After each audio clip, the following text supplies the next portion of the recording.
আজকে আমাদের দেখা উচিত যে সালমান রহমান একটা মুরগির খোপও পেল না পালানোর জন্য। তার যে লক্ষ কোটি টাকা, তার একটা পরিচিত লোক নাই যে বসবে। এবং একজন আইনজীবীও কিন্তু তার পক্ষে যাই নাই। এবং আপনি look at the hatred, Right. মানুষ কিভাবে সেখানে গিয়ে ডিম মারছে, স্যান্ডেল মারছে। ওনার সন্তানরা এগুলি দেখছে না যে আমার এই কি লাভ, আমার এখন মেফেয়ারে বসে হাওয়ানা চুরুট খেয়ে, যে আমার বাবার এই অবস্থা বা আমার মার এই অবস্থা, আমার চাচের অবস্থা। কোর্টে বমি করে দিয়েছে ভয়। হ্যাঁ, এক্স্যাক্টলি।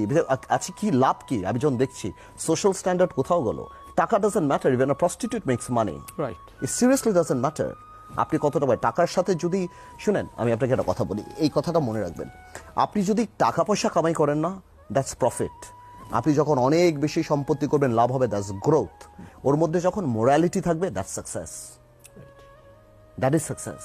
সো আজকে সালমান রহমানদের কোটি কোটি, হাজার হাজার, লক্ষ কোটি টাকা, সালমান কেন, সালমান বলেন, এস আলম বলেন, যাদের বলেন, এদের জন্য কি অপেক্ষা করছে?